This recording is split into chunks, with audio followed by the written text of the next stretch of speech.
കമ്പെല്ലാം വെട്ടി കൈ പിടിക്കണോ ചേട്ടാ? കമ്പെല്ലാം വെട്ടി പിടിക്കണോ? കാള കാള എല്ലാം കാള.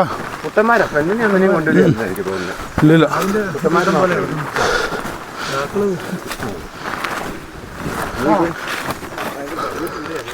അല്ല ഇപ്പൊ കാണാം അത്യാവശ്യം. പിന്നെ ഈ ഓടി കതച്ച് കയറുന്ന സമയത്ത് ആന വരുന്നെങ്കിൽ പറഞ്ഞിട്ട് കാര്യമില്ല.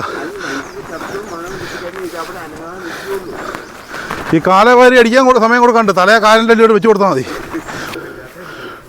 ഇത് പുലിയുടെ അല്ലേ? ഇതിനകത്തന്നെ ഇത് കാട്ടം. ഈ അരി തിന്നാൻ ആദ്യം വരുന്ന പക്ഷിയെ പിടിക്കാൻ അതിൻ്റെ ഇച്ചിരി വലുത് തന്നെ കിടക്കുന്നത്, അതിനെ പിടിക്കാൻ അതിൻ്റെ വലുത് വരും. അങ്ങനെയാണ് എല്ലാം മുളയരി. ഇതാണ് മുളയരി എന്ന് പറയുന്നത്. ഇതിപ്പോൾ മുളയുടെ അവസാന കാലഘട്ടമാണിത്. ഈ മുളയുടെ മുള പൂത്തിട്ടുണ്ടെങ്കിൽ മുള നശിച്ചു. എല്ലാം പൂത്ത എല്ലാ അരിയും चावल है छोटा हमारे गांव में ये खाता था वो चावल है वो साफ करके साफ सफाई करके ഇതിനെ താഴെ വൃത്തിയാക്കിയിട്ട് ടാർപ്പ് വിരിച്ചിട്ടാണ് ഇത് കൂട്ടി ശേഖരിച്ച് ഇത് കുത്തി നമ്മുടെ സാധാരണ നെല്ല് കുത്തുന്ന പോലെ കുത്തി അരിയാക്കി എടുക്കും. മുളയരി പായസമൊക്കെ പല സ്ഥലത്ത് നമ്മൾ കഴിച്ചിട്ടില്ലേ? അവിടെ നിന്ന് ഉണ്ടായല്ലേ? ഇപ്പോൾ കാട്ടിലത്തെ വീഡിയോ പിടിച്ച് കഴിയുമ്പോൾ ഒരു ദിവസം പിടിക്കുമല്ലോ.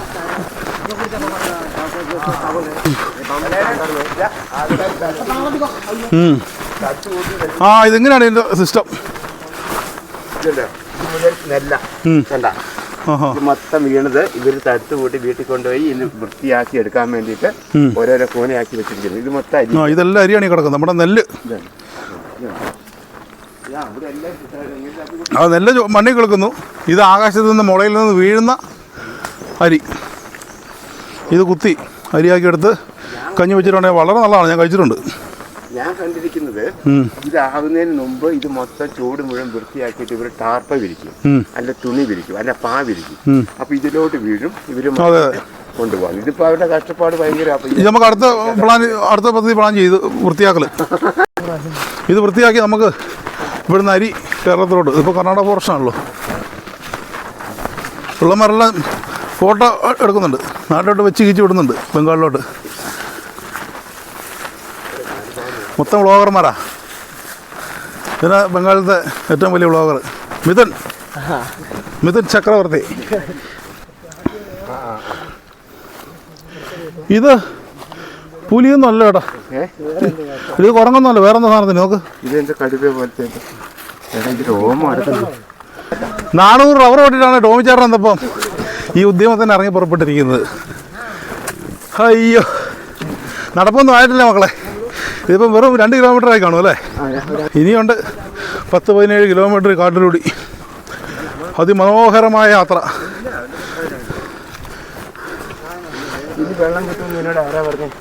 മുകളിലുണ്ട് വെള്ളം കിട്ടൂല. നടകുത്തി ചെല്ലുമ്പോൾ കിട്ടിയാൽ മതി. ഇതിലെ ഈ വഴിയിലൂടെ സന്ദർശകർക്ക് അനുവാദമില്ല. ഞങ്ങളിപ്പോൾ പെർമിഷൻ എടുത്താണ് കയറിയത്. കർണാടക ഫോറസ്റ്റിൻ്റെ ഒരു ഓഫീസറെ കണ്ടു. അദ്ദേഹത്തിൽ നിന്നും പെർമിഷൻ വാങ്ങിയിട്ടാണ് ഞങ്ങൾ കയറുന്നത്. അതുകൊണ്ട് ആൾക്കാർ പോകാത്തതുകൊണ്ട് ഒരു പ്ലാസ്റ്റിക് മാലിന്യമോ ഒന്നും, ഡിസ്പോസബിൾ ഗ്ലാസ്സുകളോ ഒന്നും ഇവിടെ ഇട്ടിട്ടില്ല. നമ്മുടെ കേരള ഫോറസ്റ്റിലൊക്കെ എവിടെയെങ്കിലും കയറിയിട്ടുണ്ടെങ്കിൽ ഇത്ര വൃത്തിയുള്ള അന്തരീക്ഷം നമുക്ക് കാണാൻ സാധിക്കത്തില്ല. കാരണം എല്ലായിടത്തും കുപ്പിയും വലിച്ചെറിഞ്ഞ് ചായക്കപ്പും പിള്ളേരുടെ നാപ്കിനും എല്ലാം വലിച്ചെറിഞ്ഞാണ് നമ്മൾ നമ്മുടെ നാട്ടിലുള്ള ഫോറസ്റ്റുകളെ സംരക്ഷിക്കുന്നത്. ചെണ്ടയുടെ കോൽക്കളിയുടെ കോലിന് ഉപയോഗിക്കുന്ന ഏറ്റവും ബെസ്റ്റ് സാധനമാണ് കാരമുള്ള്. അതുകൊണ്ട് കോലുകൾ ഉണ്ടാക്കി അവിടെ ഒരു മരം വീണ് എല്ലാം മുറിച്ച് മാറ്റി അല്ലേ? ഇങ്ങനെയുള്ള കാടുകളിലാണ് ഇങ്ങനെയുള്ള മലാനുകൾ വലിയൊരു മരം വീണ് കിടക്കുന്നതാണ്. മുറിച്ച് മാറ്റി. കാരണം ഇത് വഴി ഇങ്ങനെ വർഷങ്ങളായിട്ട് ഉപയോഗിച്ചുകൊണ്ടിരിക്കുന്ന വഴിയാണ്. കാട്ടുവഴി. ലോകാവസാനം വരെ നിലനിന്ന് പോകുന്ന ഒരു ആചാരാനുഷ്ഠാനമാണ് പയ്യാവൂർ ഉത്സവം എന്ന് പറയുന്നതും ഈ കൊടകരുടെ വരവും കോമരത്തച്ഛൻ്റെ ഈ ഊട്ടറിയിച്ചുള്ള പോക്കെല്ലാം എന്ന് ലോകം അവസാനിക്കുന്നോ അന്ന് വരെ നടന്നു പോകുന്ന ഒരു സംവിധാനമാണ്. അപ്പോൾ അതൊന്ന് എല്ലാവരും ഒന്ന് കാണണമെന്ന് നമുക്ക് വലിയൊരാഗ്രഹമുണ്ട്.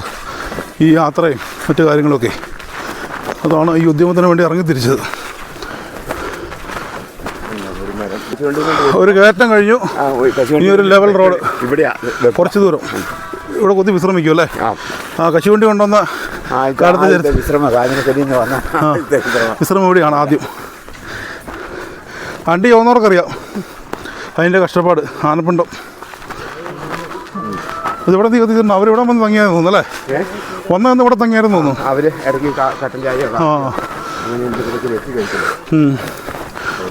കൂടെ ഒരു കാളയം കൊണ്ട് വരുന്ന സമയത്ത് ഇവിടെ എല്ലാം വിശ്രമിക്കുന്നതാണ്. കാപ്പിയൊക്കെ വെച്ച് കുടിച്ച് മടുപ്പൊക്കെ മാറ്റി ക്ഷീണമൊക്കെ ആറ്റിയാണ് അവർ യാത്ര ചെയ്യുന്നത്.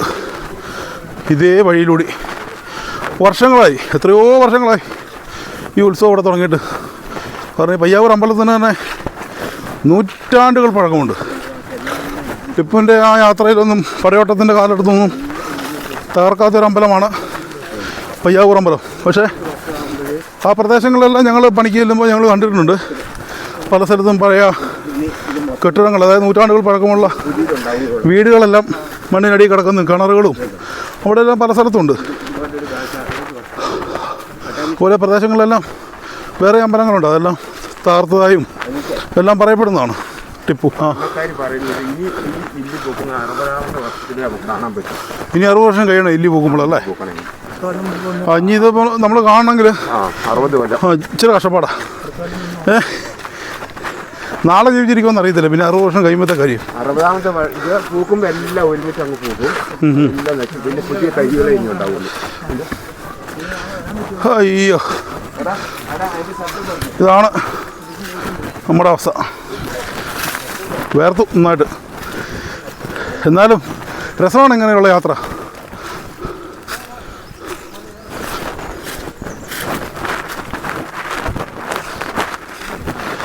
കുറേ വർഷങ്ങൾക്ക് മുമ്പൊക്കെ ഇങ്ങനെ നടക്കുമായിരുന്നു.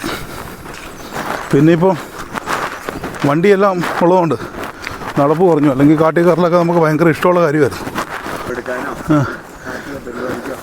ഒരു ഓൻ തോടിയതാണ്. ഞാനോർത്തു കടുവയാടുന്നതാണ്. ഇതെല്ലാം ആന പോകുന്ന വഴിയാട്ടോ. ആനപ്പുണ്ടം ഇവിടെ കിടക്കുന്നുണ്ട്. നോക്കിയില്ലെങ്കിൽ കാണും കേട്ടോ.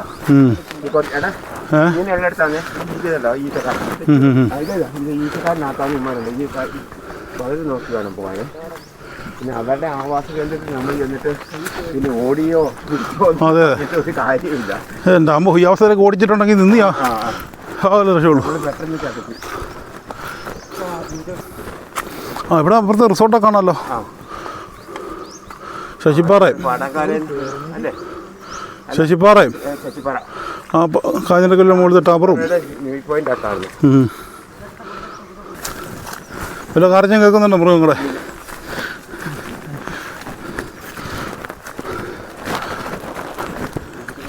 നമ്മുടെയൊക്കെ നാട്ടിൽ പ്ലാസ്റ്റിക് മാലിന്യങ്ങൾ വലിച്ചെറിഞ്ഞേക്കുന്നല്ലോ ഇവിടെ ആനപ്പണ്ടം കിടക്കുന്നത് ഇതിൻ്റെ ഉള്ളിൽ കൂടി.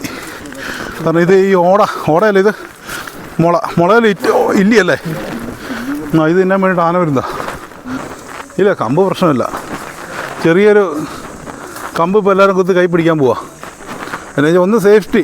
ആനയൊക്കെ വന്നിട്ടുണ്ടെങ്കിൽ ആനപ്പാപ്പ നമ്മുടെ നാട്ടിലൊക്കെ തോട്ടി വെച്ചല്ലേ പേടിപ്പിക്കുന്ന ആനേനെ എന്ന് പറഞ്ഞ പോലെ. ആന വന്നാൽ ആനേനെ നിയന്ത്രിക്കാൻ വേണ്ടിയിട്ട് തോട്ടി ഉണ്ടാക്കുന്ന ശ്രമത്തിലാണ്. അതുപോലെ തന്നെ കുത്തിപ്പിടിച്ച് കയറാനും ഇനിയുള്ള ദുർഘടമായ കയറ്റമാണ് കുറച്ച് മുമ്പോട്ടൊക്കെ ഇതിലും വരുന്നേ. അപ്പോൾ കുത്തിപ്പിടിച്ച് കയറാൻ വേണ്ടിയിട്ട് ഓരോ വടികൾ കയ്യിൽ പിടിക്കാമെന്ന് കരുതുന്നു. അങ്ങനെ വടി ഉണ്ടാക്കുന്ന ശ്രമത്തിലാണ്. വെള്ളന്മാർ സാറാ. അപ്പോൾ നമ്മളാ മടുത്ത്, ഇവന്മാരാരും മടുത്തിട്ടില്ല.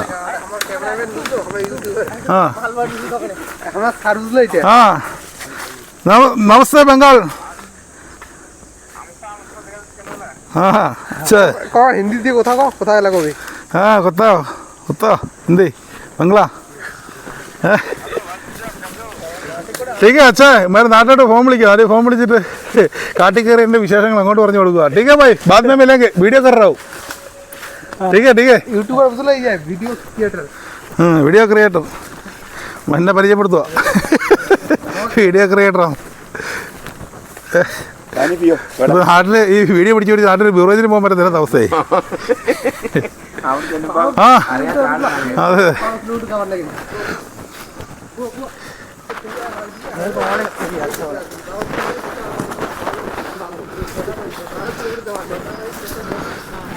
അടുത്ത വർഷം പറ്റുമെങ്കിൽ ഈ കൊടകര കാളപ്പുറത്ത് അരിയുമായിട്ട് വരുന്ന അവരുടെ ഒപ്പം വന്നൊരു വീഡിയോ ചെയ്യണമെന്നുണ്ട്. അതുപോലെ കോമരത്തച്ഛൻ അങ്ങോട്ട് ഊട്ടറിയിച്ച് പോകുമ്പോൾ ആ കൂടെ പോകണമെന്നുണ്ട്.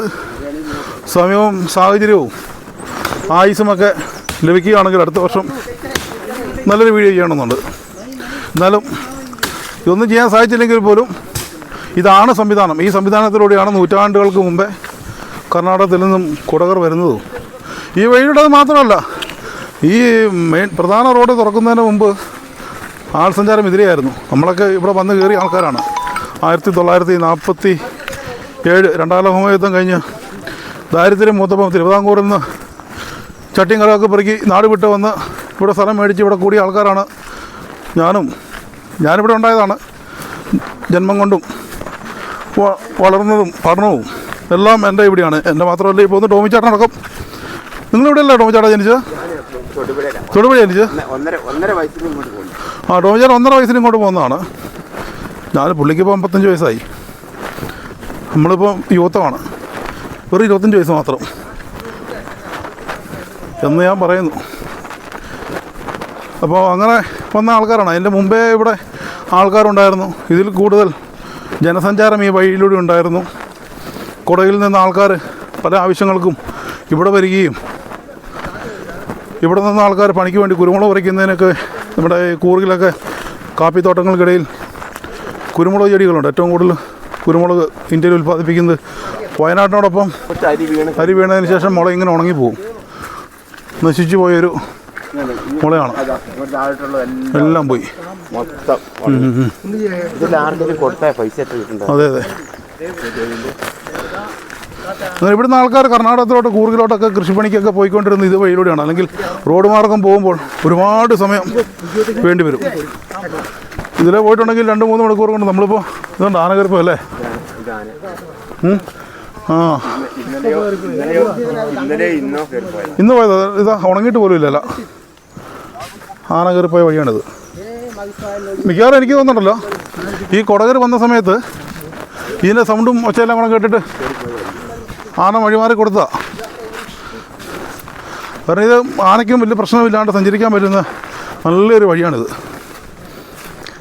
ജീവനുള്ള ഏത് സാധനമാണെങ്കിലും എളുപ്പമുള്ള വഴി കൂടെ സഞ്ചരിക്കാനല്ലേ നോക്കുകയുള്ളൂ. അപ്പോൾ സ്വാഭാവികമായിട്ടും ആന ഇത് വഴിക്കേ വരത്തുള്ളൂ. ഇതെല്ലാം കുറിഞ്ഞല്ലേ ടോമിച്ചേട്ടാ? അല്ല കുറിഞ്ഞി ഇതെത്ര 12 വർഷം കൂടുമ്പോൾ പോകും അല്ലേ? ഇത് ഈ കുറിഞ്ഞാണോ മറ്റേ കുറിഞ്ഞാണെന്ന് അറിയത്തില്ല. എന്തായാലും ഏത് കുറിഞ്ഞാന്ന് ഇത് കുറിഞ്ഞാന്ന് സംഭവം. പാടി വണ്ടി ഒന്ന് മടുക്കുന്നിടത്ത് അവിടെ വെച്ചു, ശ്രമിച്ചു, പിന്നെ നടന്നു. അതിന് മുകളിൽ 10-30 വർഷം മുമ്പ് ഇതുവഴി അണ്ടി ചോന്ന് നിരവധി മലയാളികൾ കർണാടകത്തിൽ കൊണ്ട് അണ്ടി കച്ചവടം നടത്തി പൈസക്കാരായ നിരവധി മലയാളികളുടെ വിയർപ്പ് വീണ ഒരു വഴിയിലൂടെയാണ് പോകുന്നത്.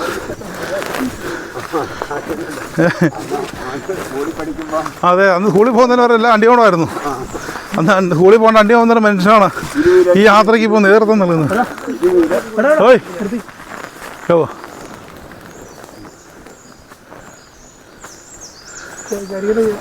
കരുകിറങ്ങട്ടെ, കരുകിറങ്ങുമെന്ന് പറഞ്ഞ് പേടിച്ച് തന്നിട്ടുണ്ടെങ്കിൽ ആ അപ്പോൾ കാണാൻ മിക്കാറും നടന്നു. എല്ലാത്തിനും പേടിയാ. ഇല വീണ സൗണ്ട് കേൾക്കുന്ന അന്നേരത്തേക്ക് ആനയാന്ന് പറഞ്ഞ് കടുവയാന്ന് പറഞ്ഞ് എന്നെ കൂടെ പേടിപ്പിക്കുമോ? ഞാനാണെങ്കിൽ ഓടാൻ തയ്യാറായിട്ടാ. ഇത് കുറിഞ്ഞി, ഇതാണ് കുറിഞ്ഞി ഈ പോത്ത് നിൽക്കുന്നത്.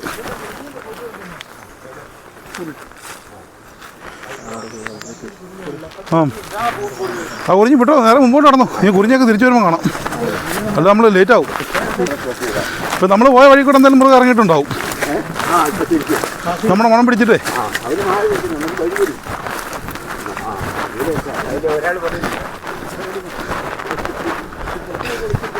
സ്പീഡ് നടന്നോ. മടുത്താലും യാത്രയ്ക്ക് വേഗം കുറയ്ക്കണ്ട.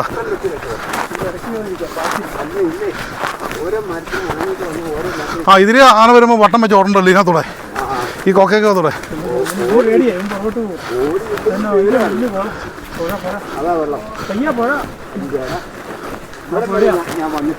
ഞാനീ താഴെ കാണുന്നു, ഈ പുഴയുടെ സൈഡ് നോക്കിയിട്ട്.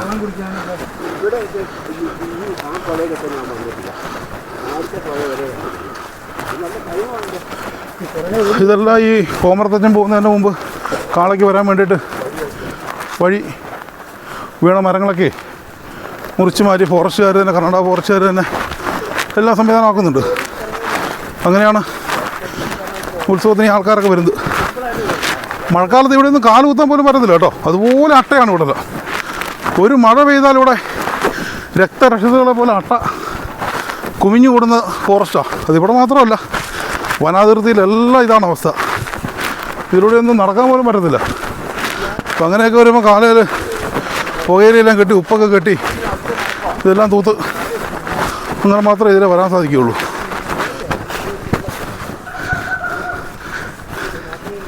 എടാ, ആട് കരയുന്നവരൊന്നും കരഞ്ഞേക്കരുത്. കടുവൻ പുലിയെല്ലാം വരും ആട് കാടി കയറിയെന്ന് പറഞ്ഞുകൊണ്ട് പിടിക്കാൻ വേണ്ടി. ടോഞ്ചടാ, സൈഡിൽ മാത്രമല്ല മുകളിലോട്ട് നോക്കിക്കോണം കേട്ടോ. ഈ പുലി ഉണ്ടല്ലോ, പുലി മരത്തിൻ്റെ മുകളിലിരിക്കുള്ളൂ. ആ, എന്നിട്ട് ചാടി ആളെടുത്തിട്ട് പോകും. ടി വിയിലെല്ലാം കണ്ടിട്ടില്ലേ, മൊബൈലിൽ തന്നെ കാണാമല്ലോ, മുതലയൊക്കെ പൊക്കിക്കൊണ്ട് പോകുന്നത്. കിൻഡലുള്ള മുതലേനൊക്കെ 10-30 കിലോ ഉള്ള പുലി വന്ന് ചാടി എടുത്തിട്ട് പോകുന്നത്. ഇത് വർഷങ്ങൾക്ക് മുമ്പ് കൈക്ക് തന്നെ നിർമ്മിച്ചാണ് ഈ റോഡ്.